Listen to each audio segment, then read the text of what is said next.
I know what y'all looking for. I know what y'all looking for. I know what y'all looking for, and I know what you're ready to hear me talk about. I'm not going to talk about it. The Knicks should have signed Lonzo Ball, pair him with Randall, because they already played together with the Lakers. Right. Tom Thibodeau loved big defensive guards.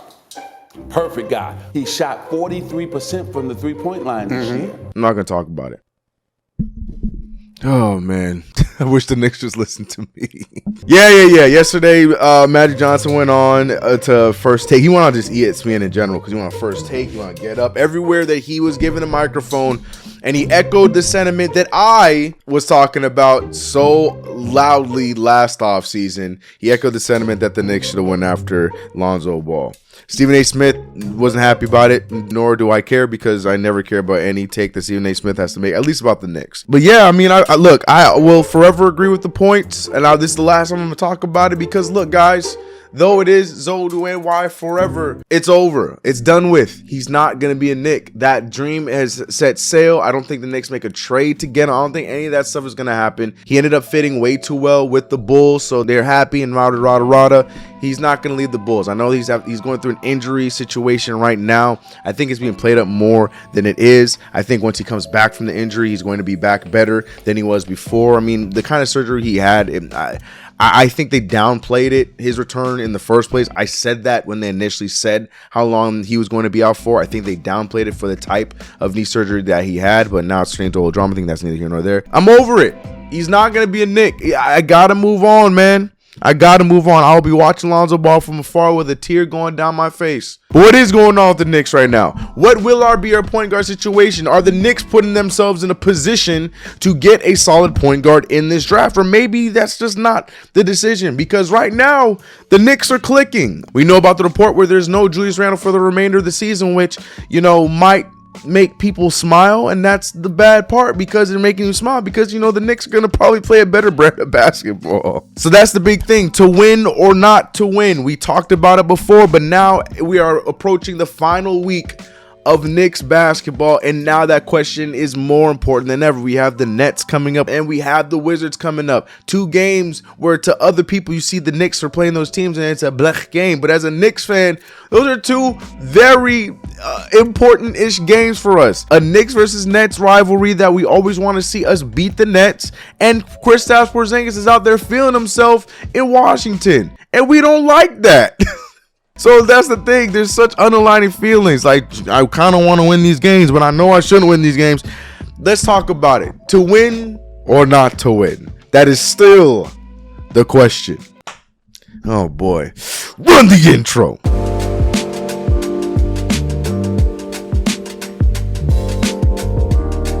What's going on, CK Coach? Your boy CK2K. Welcome back to another video. If you haven't already, make sure you subscribe to the channel, hit the notification bell, and not forget to like this video. People, please go over and subscribe to the other channel, CK. That is my personal channel where I do whatever the hell I want. We live stream every week, Monday, Wednesdays, Fridays, and now that we're about to be in the off season, we will be streaming every damn week, Monday, Wednesdays, and Fridays. So if you don't see me over here, you will probably see me over there. There's going to be CK all over the internet this summer. So yeah, go make sure you subscribe so you can be a part of the conversations at all times, whether it's over here or over there. All right. The New York Knicks, man. The New York Knicks right now are playing some very good basketball, very fun basketball. We had a crazy blowout against the Magic. I mean, it is what it is. It is the Magic. They were missing key players in that game, and the Knicks took advantage. That's the big key thing. I know people are going to look at that and be like, there's nothing to really take away. But the fact that the Knicks took advantage, and in the way that they did, RJ Barrett bouncing back from a very bad game.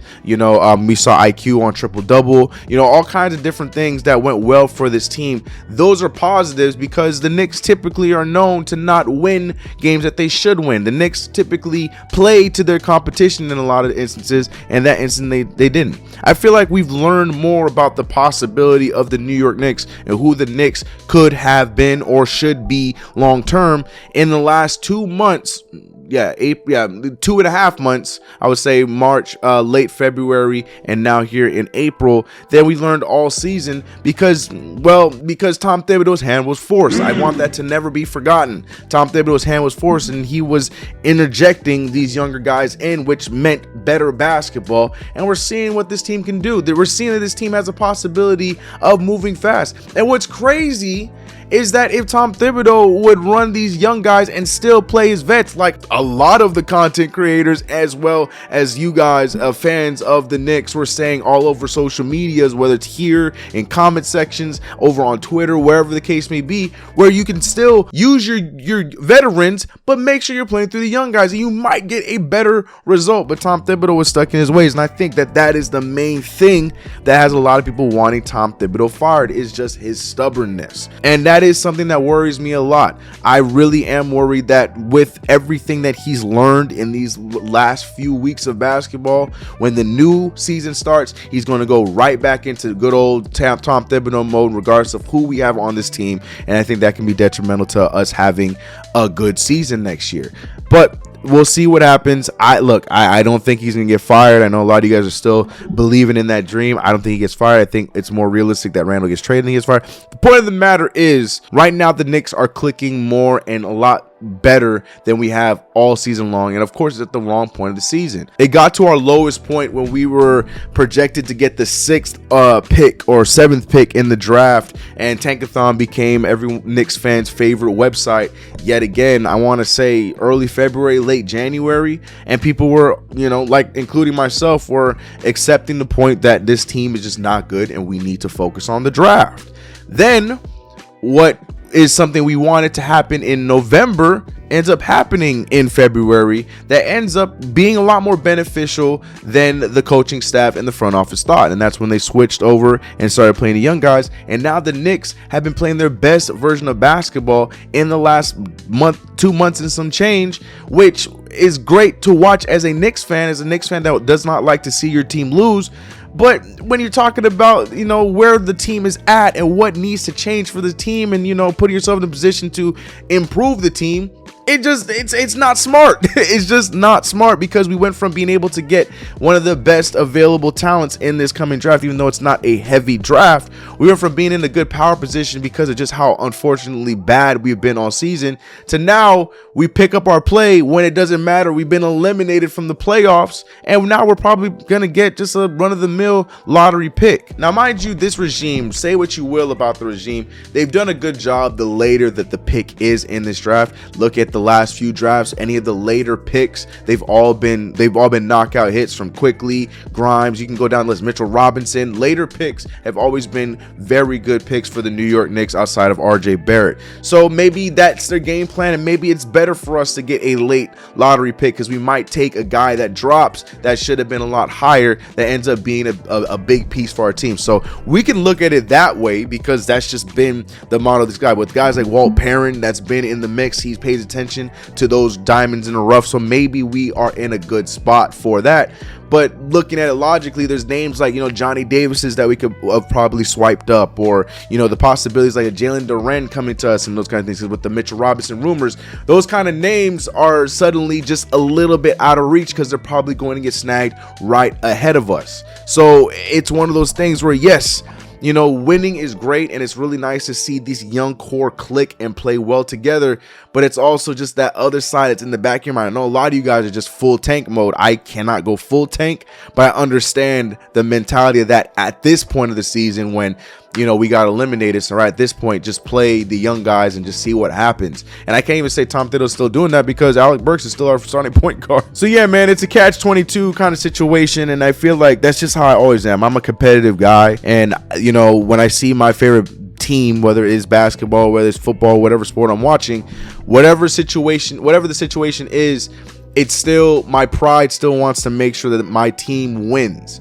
But I also know that winning right now, when there's 4 games or 3 games left in the season, makes 0 sense. You can get a percentage from what are we at? Like 2% to like 1 point some percent. Like that makes a little, that doesn't make a difference. But let's go even further up, like from a 14% chance to a 10% chance. Like, yes, that makes a bit more of a difference than you to understand to move up in the draft. And I feel like we took ourselves out of that. Not saying that I want us to lose, but I'm also saying, why did it take so long to understand what this team is, Tom Thibodeau? That's my big thing. More than anything else, it's just, why did you wait until this point of the season to see what you have as a basketball team? From RJ Barrett's continued growth and great play, and as of late in the season, to Emmanuel quickly turning things around, Obi Toppin flourishing, Deuce McBride getting minutes, and we've had injuries back and forth, and we're still making it work. From Cam Reddish to Quentin Grimes being in and out, and those are just the young guys. Nerlens Noel, we haven't seen him pick up a basketball in a while.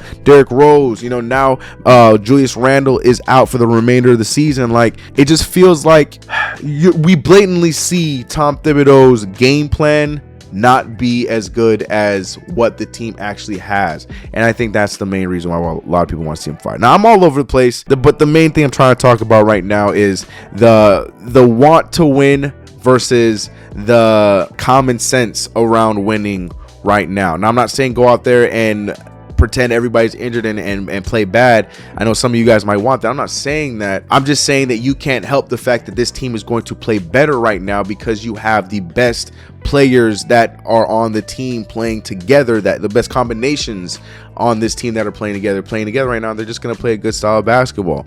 I expect, with the way the Nets are playing right now, I expect the Knicks and the Nets to have a crazy game, a back and forth game tomorrow. I mean, it could be a blowout, who knows, but I just feel like with the way the Nets are playing right now, with the way the Knicks are playing, clicking right now, it could be one of those games that are going to be close and be a fun one where we could end up stealing the game, or the Nets could slightly beat us. I think that's what's going to happen. I think the Wizards game is going to be a close one. I think it's going to be an unnecessarily fun game where we're going to be competing against them to possibly beating them.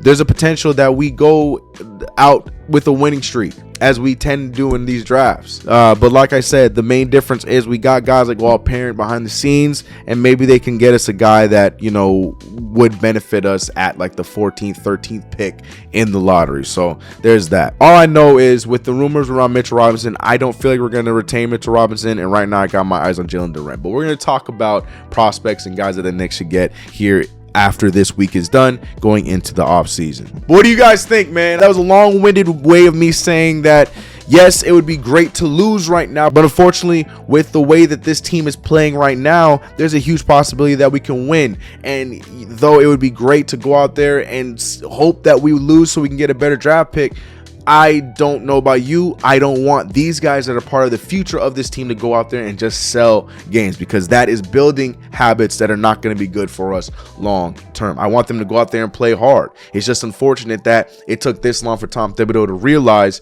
who he should be playing at what times. That's just the unfortunate part of it. So I feel like we're either going to compete or we're going to win the remainder of these games. But what says you?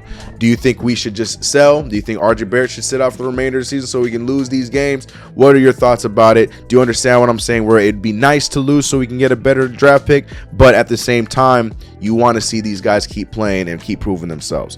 What says you? Let me know your thoughts in the comments below. But anyways, if you haven't already, make sure you subscribe to the channel, hit the notification bell, and not forget to like this video. Subscribe to the other channel as well, CK. That means you get 2 live streams tomorrow, one over here early and then one over in the PM on the other channel. So I'm telling you, man, content with CK is here. I took some time off, had to deal with family stuff, but we're here now. We're gonna make sure that we grind all summer long. Much love to you guys, man. You know the vibes. Let's get it. You know what I always say, man? I've said my piece. You know how I feel, but now I want to hear what you guys have to say. All right, let me know your thoughts in the comments below, and I'll be looking out for those. All right, last few games going on. I'll see you guys in live tomorrow. I'm out of here. Peace. Cold pizza Tuesday. I got food up in the fridge. Y'all keep looking for that new wave. I think I like it how it